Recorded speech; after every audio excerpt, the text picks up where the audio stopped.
राधे राधे। जय श्री कृष्ण।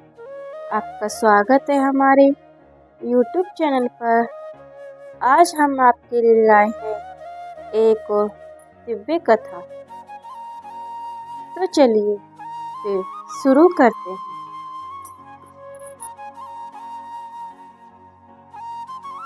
जब फाल्गुन की हवा में बसंत मुस्कुराता है, जब यमुना की लहरें मधुर राग छोड़ती है, जब वृंदावन की गलियों में राधे राधे गूंजता है, तब समझ लीजिए रंग भरने एकादशी आ चुकी है। यह केवल एक तिथि नहीं, यह वह दिन है जब भगवान को पहला रंग अर्पित किया जाता है और भक्त अपने जीवन में प्रेम का पहला रंग भरते हैं।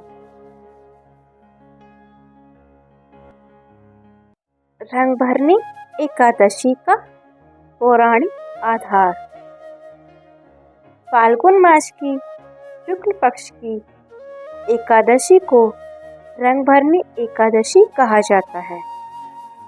कहते हैं कि महाशिवरात्रि के पश्चात आने वाली यह एकादशी ब्रज में होली उत्सव की आधिकारिक शुरुआत मानी जाती है। शास्त्रों में वर्णन है कि इस दिन देवताओं ने भी भगवानों के चरणों में रंग अर्पित किया था। मान्यता है कि जब भगवान विष्णु ने अपने भक्तों को वसंत ऋतु का आनंद देने का संकल्प लिया, तब इस दिन को विशेष बना दिया।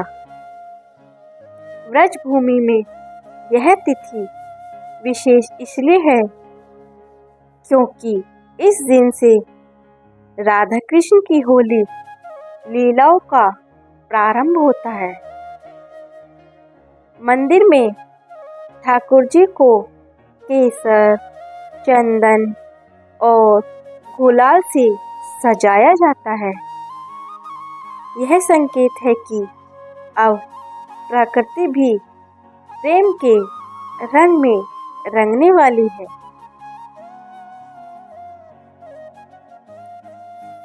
राधा कृष्ण की पहली रंग लीला। बसंत की मधुर सुबह थी। बरसाना में राधा जी अपनी सखियों के संग बैठी थी। सखियां बोली, श्याम आज फिर रंग डालेंगे। राधा जी मुस्कुराई, तो क्यों ना आज उन्हें पहले रंग दे। एक योजना बनी। एकादशी के दिन जब कान्हा यमुना तट पर आएंगे, तब उन पर फूलों और अबीर की वर्षा होगी। एकादशी आई। कृष्ण बांसुरी बजाते हुए आए। जैसे ही वे निकट आए, सखियों ने फूलों की वर्षा कर दी। गुलाल की हल्की लालिमा आकाश में फैल गई। कृष्ण हंस पड़े। उन्होंने कहा, आज ब्रज में प्रेम का रंग भर गया। तभी से इस दिन भगवान को पहला रंग चढ़ाने की परंपरा शुरू हुई।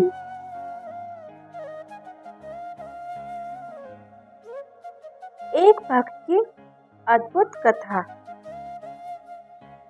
ब्रज में एक निर्धन वृद्धा रहती थी। उसके पास न धन था न सुंदर वस्त्र, पर उसका हृदय भक्ति से भरा था। रंगभरनी एकादशी आई। लोग रंग और केशर लेकर मंदिर जा रहे थे। वृद्धा के पास कुछ भी नहीं था। वह रो पड़ी। फिर उसने यमुना तट से थोड़ी गीली मिट्टी उठाई। मन में कहा, प्रभु, इसे ही मेरा प्रेम समझ लेना। मंदिर में उसने वह मिट्टी अर्पित की। तभी वह मिट्टी सुगंधित केसर में बदल गई। सब लोग दंग रह गए। पुजारी ने कहा, भगवान को रंग नहीं, भाव चाहिए।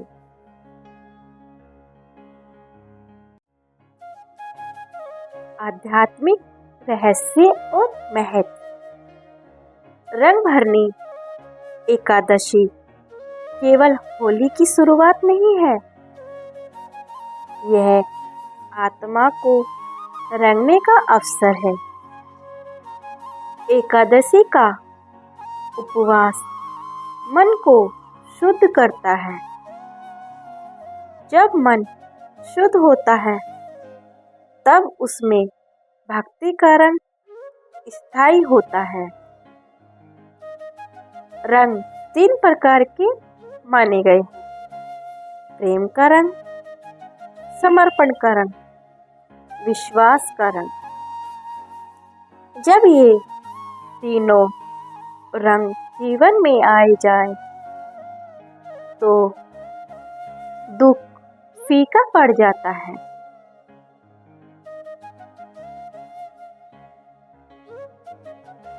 ब्रज के संत कहते हैं, जिसने रंगभरनी एकादशी पर मन को भगवान में रंग दिया, उसके जीवन में कभी अंधकार नहीं रहता।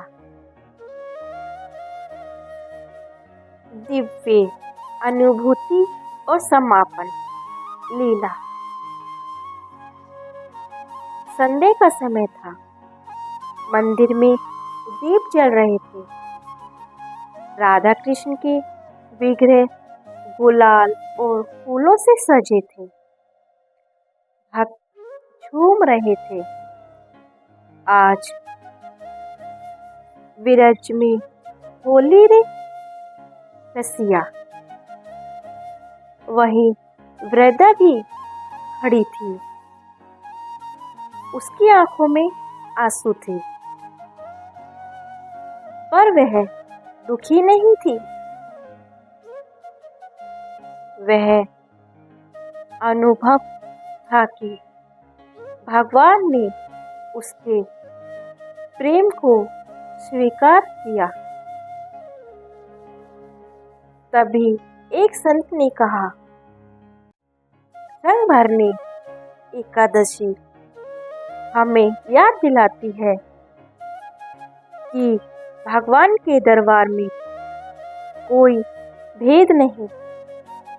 जो प्रेम से आए वह रंग जाए।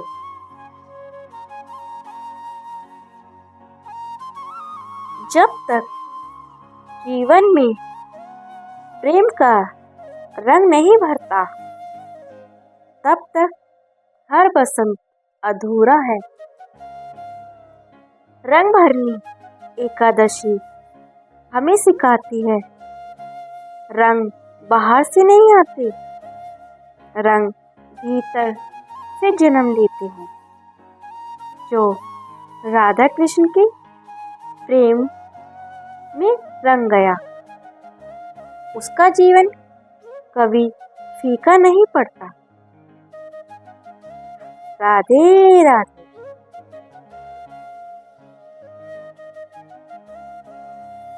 तो आपको ये वीडियो कैसी लगी? अगर अच्छी लगी हो तो लाइक करें, शेयर करें और सब्सक्राइब ज़रूर करें। प्रेम से बोलो राधे राधे। जय श्री कृष्ण।